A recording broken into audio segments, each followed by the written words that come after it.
It wasn't that we want you, they told me they needed me.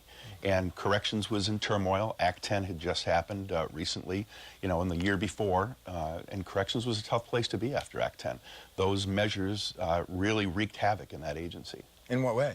Well, the loss of bargaining rights, the loss of the officers being able to negotiate safety and security issues, and it was just, there was a lot of turmoil. And how many years were you there? It was like 4? 3.5. 3.5. You mentioned in the article I read that you mentioned from the AP reporter, you said you found out you didn't like working with politicians. Was that a shot at anyone in particular or just in general? No, well, there's some very, very talented and very caring politicians out there. I don't want to blanket the entire political spectrum with that. But I did find, and in particular, the frustration that I grew was with the governor and with the attorney general.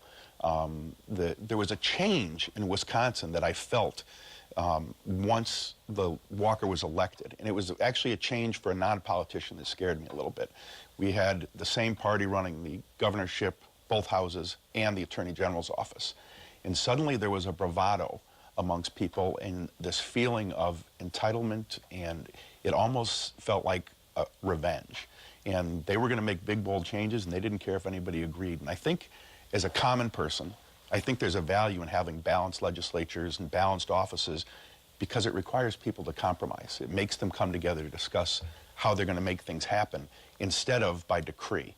And that's what I think you saw happen. But they came to you and gave you the job. Did they give you the support you needed to do the job? Because they wanted you in this position. They did. But what I learned as it became more and more frustrating, I actually looked at leaving Department of Corrections in July of 2015.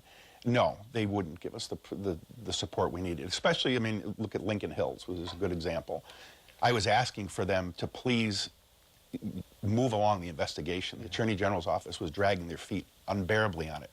I asked the governor's office to intercede dozens of times and was kind of shuffled off. And I couldn't understand why. We would go to them and tell them for Lincoln Hills we needed more cameras, we needed more money, we were having trouble hiring people and keeping them. And this was before the FBI got involved? Yes. Okay. Yeah. The FBI involvement at the end, in my opinion, was a Hail Mary passed by the Department of Justice. Okay. They just wanted to get it out of their lap. The things that became very apparent to me as the investigation, if that's what you can call it, went on, were that it had been completely botched. We had gone to the Department of Justice. When that information came to me in November of 2014, they came to me telling me we had information that kids might be hurt, and it was state employees that were doing it. I immediately asked the Office of Special Operations to come in and conduct the investigation, identify potential victims, identify the staff that might be involved. It took until January before they came back to me and said, we've got information to go on. And when they did, I said the only people we should call a Division of Criminal Investigation because it's the only agency with statewide criminal jurisdiction. Yeah. When I called them, though, they looked at it as more of an internal affairs investigation, and they didn't really want to take it. And then the commitment to the case was they put one agent on it part-time for 10 months, and we were constantly put on the back burner. Well, do you think they didn't understand the scope of the problems there? Absolutely understood. And that's what troubled me with the statements I saw coming from the Attorney General. And one in particular, toward a year after this was done, they said, well, do you think you should have put more resources into it? And he said, yeah, hindsight's 20/20. There was no hindsight involved. We were telling the Department of Justice all along, this is a critical case. We've got kids potentially harmed, and we were getting told we're putting you on the back burner for various cases. And I said, what's more important than kids getting hurt by state employees that you're putting us on the back burner? Well, these are pretty serious allegations you're making here. Some people might look at it and say, well, this is retribution for you because you ended up on the outs as a result of the investigation, and then you didn't really get to keep your job at DCI either. How do you respond to those people? No, that's nonsense. And what's the good thing about the DOC is they keep incredible records. And I'll talk about that in my book extensively.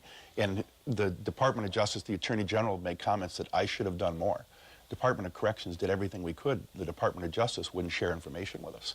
They wouldn't give us basics. And I'll give you an example.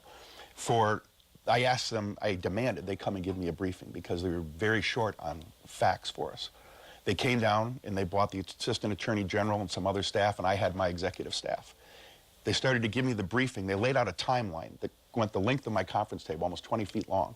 And I noticed huge gaps between it, weeks and weeks, where nobody was being interviewed or any work was being done. And we had told the Department of Justice early on, we want you to put all your resources into this quickly, but when you had one agent coming in every few weeks, it spooled the kids up. I felt that personally when I went up there, and kids are yelling at me, I'm being beaten, I'm being tortured. But when I go and talk to them, they say, well, it wasn't me, but I heard somebody else.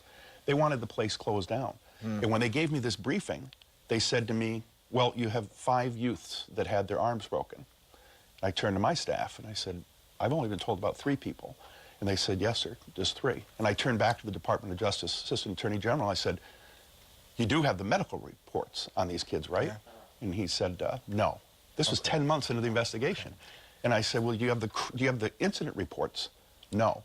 I said, so 10 months into the investigation, you're telling us that 5 kids are broken arms, and you didn't even ask for the incident reports or the medical reports. Okay.